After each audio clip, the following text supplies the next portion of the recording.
Actually, no. Which way are you going when you go? Well, no, this is the first one over here. And then there's the wood, the dugouts right there, demonstration. That's cool. It looks like a Take a picture of me. upside down dugout or something. Take it. Did you take a picture of the outside? Wait. Yeah, I'm taking a video right now. Oh. Take a picture of me standing outside. This is a longhouse, I believe they would call it, with the bark and the pole structures that went into there. You gonna go in, Ma? Going in, Jay. Come on. You want to try it? I'm trying to get that one there. Sorry, the Italian's distracting me because I kind of speak it, so I'm like thinking of two languages. Yeah.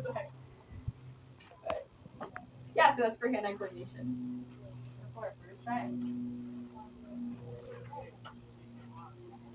You're gonna try it? Did sleep, Jay? You can't keep it. Did sleep on these? Yeah.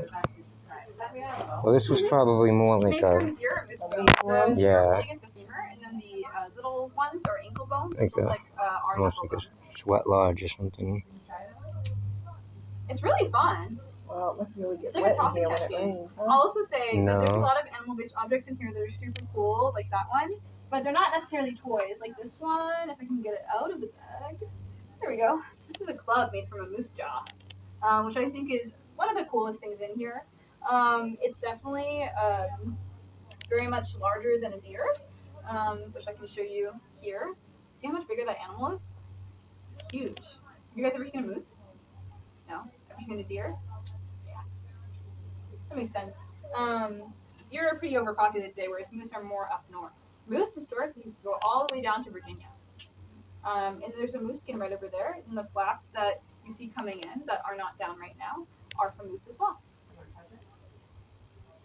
Probably your only chance to touch a moose, I will say. Because moose don't usually allow you to walk right up to them and pet them. So there's also a moose shoulder bone right over there that's been used to make a hoe for gardening. Did you try the neighbors? Do you want to see the dolls that they would make? The dolls are really cool, and they're really soft.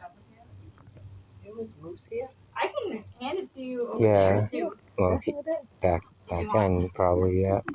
Come here. We can accept this back. There we go. See this moose hide. What are all the animals first? We just wanted to know why. That's deer. So we're seeing on This is a raccoon here. because Wampanoag people would hunt these animals Deer. for both meat And moose here. Wow, the moose got some long hair. birds to basically sleep on. Like It's thick.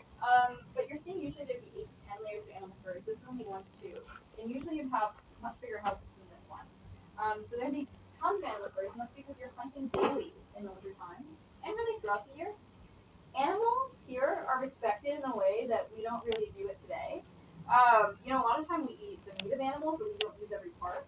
So when people come in here, a lot of the time they're a little bit scared or frightened of the animals being kind of so in your face or apparent that they are animals. But Wampanoag people wanted to remember that they gave their life to preserve theirs. So unlike the leather in my shoes, which you can't tell is from a cow, these animals had their faces and had their fur to sort of remember what they were, what they are. If that makes sense. What's that, beaver? I was going to say, they use blankets too. They can. They have hollow fur, so they Softer than the deer. Mm-hmm. Yeah, these are beavers. But yeah, so animal furs are often hollow, so they collect heat very well. So even sleeping on top of it will be like a heated blanket. And also it's 85 to 90 degrees in here, so maybe you wouldn't need one, but you could definitely use a fur or like one of these mats. And then cattail mats are a different type of mat that you would see being made here. Cattails are a type of reed that you see near bodies of water, like in marshes and stuff, usually growing where there's a lot of decay. And those cattails, when they're woven together into mats, they're super soft, first of all, but they're used oftentimes as the outside of summer houses. So this is a winter house. There's bark on the outside of it. Summer houses have those cattails because those cattails are woven into mats, not as tightly as this, but pretty loosely, So when it rains outside, their aquatic plants will collect that water. And then as it heats up outside after it rains, it's protecting you from the rain right when it rains. But as it heats up, it's going to evaporate and cool your house by about 10 degrees. Oh wow. So Air cattails, conditioning. cattails are like a natural AC. Whereas in the wintertime, you have an 85 to 90 degree house. We don't have a summer house up right now. We haven't had a summer house up in a couple years, but that's because we were working on getting cattails. Some of my coworkers, my friends Kua and Matan, the other day they went out and gathered the cattails, and we actually brought them back and separated each individual sort of strand of the cattails from each other so that my friends can weave them into mats this winter, so that we can get that summer house back up. But usually look about, again, half the size of this with the same sort of wicker basket cedar frame, but the cattails would be taken off when you move from your summer house to your winter site. So this is what are these made out of? These rugs here? bulrush. Oh, so that's a different Reed. reed. Yeah, but you're weaving these ones very tightly in order to keep the heat in. Mm. They can also help with waterproofing, I've heard, to an extent. But mainly they're just to keep the heat in. As the heat rises, the cold air is going to be pushed behind it. So you see 2 to 3 rows of mats like these ones. And so there wouldn't be cold air dissipating into your house. It would just stay behind these and then Right. reheated and reheated and reheated. But yeah. Cool.